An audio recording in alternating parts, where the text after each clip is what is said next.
Hello बच्चों, let's read the question. A coil has an inductance of 2 henry and resistance of 4 ohm. A 10 volt is applied across the coil.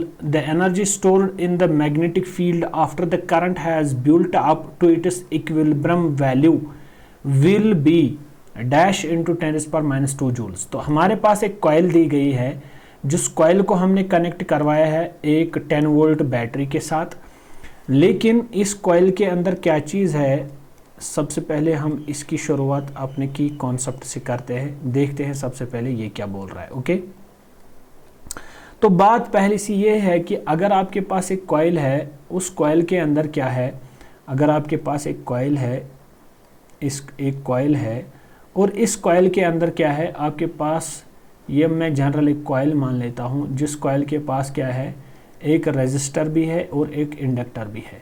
Inductor is denoted by L. Okay, तो आपको क्या कहा जा रहा है, आपसे कहा जा रहा है कि जब आप इसके साथ सप्लाई अटैच करोगे, जब आप इसके साथ सप्लाई अटैच करोगे, मान लो आपने यहाँ से कोई वोल्टेज अप्लाई की, सोर्स वोल्टेज अप्लाई की, लेट्स सपोज ईएमएफ आपने अप्लाई किया ई, तो ये आपके पास एक कॉइल होने के नाते इसके अंदर क्या क्या हो सकता है। तो पहली बात ये है कि हमारे पास एक ड्राइविंग फोर्स मिल गया। ड्राइविंग फोर्स से क्या होगा, इसके अंदर एक करंट फ्लो करेगा। करंट कैसे फ्लो करेगा, उसके लिए हम की कॉन्सेप्ट में यूज़ करते हैं using Ohm's law. Ohm's law के कारण आपको पता चलेगा कि जो आपका V होता है that is equal to IR। जो करंट होगी, simply current will be equal to आपकी वोल्टेज कितनी है डिवाइडेड बाय आपकी रेजिस्टेंस कितनी होगी। तो इस तरह से आप क्या निकाल सकते हो, सबसे पहले करंट। अब दूसरी बात है, the energy stored in the magnetic field after the current has built up it's equilibrium value. जब आपकी करंट अपना एक इक्विलिब्रियम वैल्यू अटैच करेगी, यानी मैक्सिमम करंट आ जाएगी, उस टाइम पे आपने क्या निकालना है, एनर्जी। तो एनर्जी के लिए हम जब इंडक्टर की बात करते हैं, तो इंडक्टर क्या है, इंडक्टर एक ऐसा डिवाइस है, पैसिव डिवाइस है, which stores the electrical energy, which stores the magnetic energy, sorry. तो एनर्जी के लिए हम इंडक्टर के केस में एक फॉर्मूला यूज़ करते हैं, दैट इज़ 1/2 ऑफ Li²। यानी एक इंडक्टर के पास कितनी उसकी इंडक्टेंस है, उसके थ्रू कितनी करंट जा रही है, तो ये हमें energy stored in the inductor देगा। तो इंडक्टर के केस में आप लिख सकते हो कि इंडक्टर एक ऐसा डिवाइस है, इंडक्टर क्या है, ये एक ऐसा डिवाइस है, device which stores magnetic energy, which stores magnetic energy, और ये इसको फिर यूज करने पर प्रोवाइड भी करता है। लेकिन रेजिस्टर क्या है, resistor always dissipates the energy, ये हमेशा एनर्जी को डिसिपेट करवाता है in the form of heat. Okay, तो एनर्जी की बात सबसे पहले हम बात करेंगे, गिवन कंडीशन इसकी आते हैं अपने फॉर्मूला पे। गिवन कंडीशन की बात अगर आप करोगे, गिवन कंडीशन पे देखते हैं सबसे पहले हमारी क्या क्या दी गई है।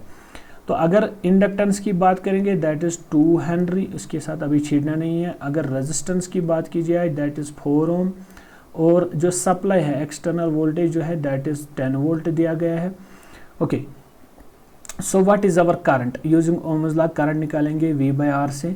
तो V कितना है मेरा, that is 10, how much is R, that is 4। Therefore इसका मतलब ये हुआ 2 2 ज़ा 2 5 ज़ा, दिस इज़ 5/2। ये फिलहाल मेरा 5/2 एम्पियर करंट निकल के आ गया। ओके, अब अगर आपकी करंट निकल के आ गई, what is the energy stored in the inductor, this is 1/2 of Li²।